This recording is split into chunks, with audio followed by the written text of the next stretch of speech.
It appeared just after sunset, as darkness began to permeate the woods around my family's hunting cabin. I wouldn't have seen it in time if it weren't for the silver beams emanating from the full moon, which streamed into the clearing around the cabin and bathed the ground in their pale brilliance. I had finally arrived at the cabin. Dusk had given way to the night so that darkness could reign. I was exhausted from a full day of work and the long drive, trying my best to relax, when I realized that I had forgotten to bring my rifle in with me. I groaned, irritated with myself, then forced myself to get out of the old 70s floral print armchair and dragged myself to the door. I groggily stepped out into the moonlight, leaving the door wide open. I was immediately overtaken by the urge to yawn and stretch as far as I could, to the point that I nearly lost my balance. It wasn't until I regained my composure and began to walk over to my pickup truck that I became aware of how eerily calm and quiet the woods around me had become, and I couldn't shake the feeling that I was being watched. I knew from experience that this was never a good combination when one was in the mountains by themselves, so I upped my pace. I closed the rest of the distance as quickly and as quietly as I could. My eyes searched the edge of the woods for any movement or any sign that something may be there. Upon reaching my truck, I stood still for a moment, then looked around and listened intently before I pulled the passenger side door open. Believing that the coast was clear, I stepped up onto the sidebar and reached into the back seat for my gun case. I then felt a piercing gaze fall upon my back, and grabbed onto the seat before I slowly turned myself around. That's when I saw it. Peeking around from the back corner of the cabin was what appeared to be the head of some sort of canine. The only feature that I could make out for certain at that moment was its shimmering red eyes, locked onto mine. I froze in place, unblinking, and felt a wave of tension and anxiety wash over me. I didn't dare move, lest it would approach. It looked over toward the trees, then back at me before it slowly came out from behind the cabin and moved out into the clearing, perpendicular to my position. Now that it was out in the open, I could see that this was in fact a dog. But it was no ordinary dog. It was massive, and even in the light it was still completely encompassed by shadow, as if it were made of the darkness that surrounded us. Its body emitted what could only be likened to an aura of blackness, animated with fluttering tufts that vaguely resembled flames. I'd never seen anything like it, and the sight sent such intense shivers down my spine that it caused me to arch my back, slightly out of reflex. I knew exactly what it was doing, sizing me up. I slowly reached my hand down to my hip where I usually keep my sidearm, realizing much to my dismay that I had left it on the coffee table inside the cabin, along with the backpack containing my rifle ammunition. I watched as it turned its head toward the tree line, then proceeded to throw its head back and let loose an unearthly, ominous howl before it lowered its gaze back to me. I took in a deep breath and held it as I witnessed it lower its stance, knowing all too well what was about to transpire. It launched from its position at an incredible speed, which caused me to throw myself backward into the truck and scramble to get the passenger side door shut. A split second later, it slammed into the door, which caused the inside panel to come loose and reveal the massive dent that it had just left. The dog then jumped up and put its paws on the window, looked in and barked at me before it attempted to pull the handle with its teeth. Bewildered, I reached forward and slammed the locking pin down, which caused the shadow dog to cock its head, almost as if in confusion. It began to make its way around to the other side of my truck. I immediately knew that it was about to try to open the driver's side door, so I hurried and slammed the pin down on it as well. It began to pull at the handle with its teeth, then barked in frustration. The dog then made its way around to the rear of my truck, jumped up into the bed, backed itself up against the tailgate, and lowered its stance. It threw itself against the back slider, which caused the glass to spiderweb and buckle. I placed my back against the dash and braced the glass with my feet in a last-ditch effort to prevent it from breaking through. The shadow dog backed up to the tailgate once again as it prepared itself for another attack, then launched itself against the glass. The force from the blow sent a wave of jarring pain up my legs that made me wail in agony. It backed up once more in preparation for another assault, then rocketed forward, only this time it veered to the side and met the glass to the right of my legs. It made it through. The back glass behind the driver's seat gave way. The shadow dog promptly stuck its massive head through the opening and began to thrash about, widening the hole. It grabbed a hold of my pants leg and began to drag me out of the truck through the gaping space. I fought as hard as I could. I grabbed onto the steering wheel, then onto the back of the seat in an attempt to save myself, but its strength completely overwhelmed me. It dragged me out of the truck, over the side rails of the bed, and then began to drag me toward the cabin. I thought for sure that I was done for, but it came to a complete stop, snapped its head to the tree line, and proceeded to growl. It took one quick look back at me before it sprinted off into the woods. I knew that this may be my only chance at escape, so I collected myself from the ground and retrieved my rifle from the truck as swiftly as I could manage. The dog was nowhere to be seen, but I could faintly hear it barking and growling in the distance. The pain in my legs was nearly unbearable, but I forced myself to shamble toward the safety of the cabin. I had reached the halfway point between my truck to the door when I heard the rustling of brush. I spun around and reeled in terror as the dog re-emerged from the woods. It locked eyes with me, then proceeded to bark and trotted towards me. I pushed through the fear, through the pain, and made my way to the cabin as quickly as I could, rifle case in hand. Although my rifle wasn't loaded, in the worst case scenario, I could at least strike the dog with it in self-defense. Thankfully, the shadow dog moved toward me at a much slower pace than it initially had when I was in the truck, so I was able to reach the open door of the cabin safely. I darted inside and immediately slammed the door, locking it behind me. I fully expected the dog to slam into it in an attempt to smash through, but it didn't. I placed the rifle case by the door and forced myself to look out the window to see what it was doing. The dog paced back and forth in front of the narrow porch, switching its gaze back and forth between myself and the tree line. "What's it doing?" I asked myself. It had been trying its damnedest to get to me in the truck, but now it was just pacing, watching. It didn't rush the door, nor did it try to break through a window. It didn't even make a sound. It just marched, watching intently. I kept my eyes fixated on it through the window as best I could, whilst retrieving my sidearm from the table and the rifle ammunition from my backpack. I placed my magnum on my hip and loaded the rifle to make sure that I was ready for the next assault. The shadow dog paced several more times before it made its way around the corner to the back side of the cabin.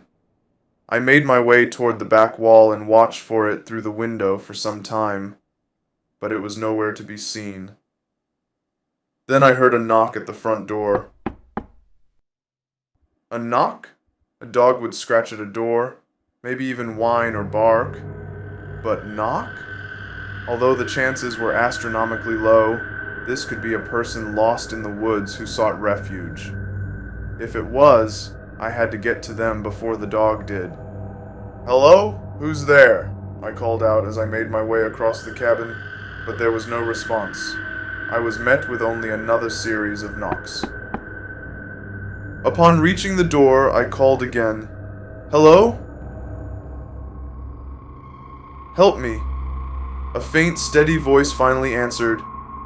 "I'm lost and tired, and hungry. Please let me in. There's some sort of strange animal out here. It's after me." I unlocked the door and began to push it open. I managed a gap of only a few inches before something slammed against it, which sent me flailing backward onto the floor. I then heard the familiar growling and barking, followed by the sounds of tearing flesh and a blood-curdling screech. The dog had gotten to them first. The sounds began to retreat from my door.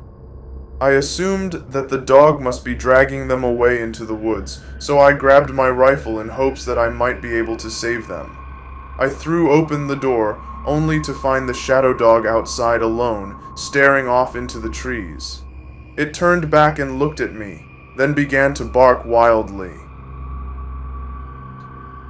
Although I was bemused to find it alone with no sign of the other person, I wasted no time in pulling the door shut, then quickly slammed the bolt back into place. Again, I fully expected the dog to slam into the door after me, but it didn't. It only barked at me a few more times before it resumed pacing in front of the porch. It continued this behavior for a while, then came up onto the porch and laid down. It fixed its gaze outward onto the tree line, and began to emit a low, unsettling growl. I couldn't believe it. Its behavior was completely different from what it had initially displayed while I was outside. Still, I didn't trust this creature. It had attempted to harm me once before, and it very well may try to do so again. I was armed and ready, though I wasn't sure if firearms would affect it whatsoever. I watched it through the window for nearly the entire night, waiting for any change in its behavior. The shadow dog eventually stood up and paced again, fixated on the tree line. It stopped and looked back at me through the window, locked its eyes onto mine for a brief moment, and then made its way toward the woods, barking the entire way. I watched and waited, wondering if it was gone for good. It had been a few hours since the dog disappeared into the woods, and I hadn't heard so much as a peep after the barking faded into the distance. It was eerily silent once again, until a set of red eyes appeared just inside the tree line, watching me. Admittedly, I was not only terrified, but also aggravated beyond all reason about my current situation, and inconceivably tired. I was accustomed to being the hunter, not the prey, and I wasn't about to let that change. I refused to be stalked by this mutt. The sun would be rising any minute. I picked up my rifle and threw open the front door in anger, stepped outside, and called arrogantly into the waning night, "I've had enough!" As I aimed my rifle toward the glowing eyes, I was met with the most sinister and horrific screeching sound imaginable, as if 1,000 banshees were wailing all at once. Ice ran through my veins and my hands trembled so intensely that I nearly dropped my firearm as a new monstrosity emerged from the tree line.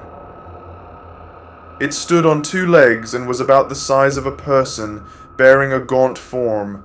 It was hunched over, its long arms dangled toward the ground, ending in clawed hands. Its pale skin, dotted with deep teeth marks and gashes that seemed freshly healed, clung to its toned musculature. The sight sent a rush of disgust into my deepest bowels. It had piercing red eyes like the dog, but its presence was altogether different. It screeched once again, pulling back its pointed ears as it revealed its long sharp fangs and flared its flat upturned nostrils. It was at this moment I accepted, no matter how much I initially detested the thought, that I was the prey in this situation. I knew that I looked like a 7-course meal to this abomination. It lowered its stance and raised its arms out to the side with its claws spread wide. I readied my rifle, prepared to place as many shots as I could into it in an attempt to take it out, or at the very least slow it down so that I could retreat within the cabin. It began to close the distance between us at a blinding speed. I backpedaled slowly as I repeatedly fired and cocked my rifle as fast as I could. My shots seemed to be ineffective. They caused no real damage and failed to slow it down. The magazine in my rifle quickly became empty, so I threw it towards the creature. I drew my magnum from its holster and kept firing as I continued to move backward until the worst possible thing happened. I tripped.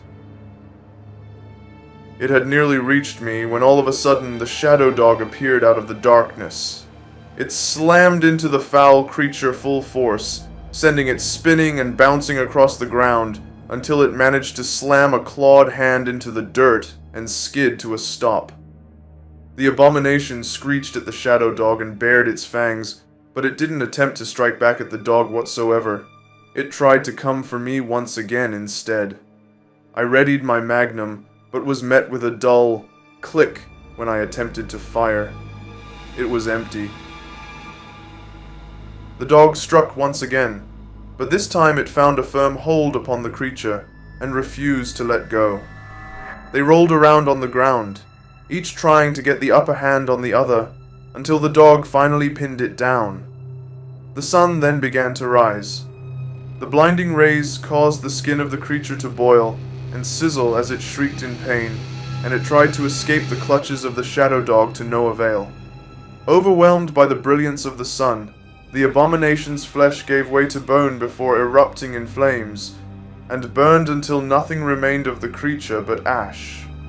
The dog howled in triumph as the sun began to unravel the shadows that consumed it, revealing a much smaller, less threatening form. I could now see the true form of the dog underneath. It was my best friend who had been killed trying to protect me many years ago. I couldn't believe my eyes. "Oh my God, that you, boy? I'm so happy to see you," I called to him. I was not only dumbfounded but also elated to behold such a sight. He threw his body against mine and began to lick my face. Tears streamed down my cheeks. "I never thought I'd see you again." My dog then proceeded to run away, disappearing around the back corner of the cabin. I sprang to my feet and followed him, but he had already vanished before I could catch up. I made my way over to the grave where my friend had been laid to rest all those years ago. "Not only once, but twice now you've saved me from certain death." I spoke before kneeling at his headstone, recalling the time he had saved me from an angry black bear. I had gotten too close to her cub, and she charged me, but he threw himself between us in order to buy me enough time to escape. "You gave your life for me once, and came back to save me again. You really are the bestest boy in the entire world." Tears continued to pour down my face as I spoke to him. "I really can't thank you enough for everything. You deserved a much better, longer life." The wind picked up and blew the fallen leaves around.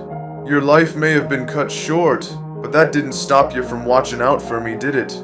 You've always been here, and in my heart. I'll never forget you, long as I live. I have no idea what would have happened if that creature had gotten hold of me," I wept. "But you weren't about to let that happen, were you? I love you, boy." Afterward, I became obsessed with researching the incident, soaking up every last piece of information that I could find.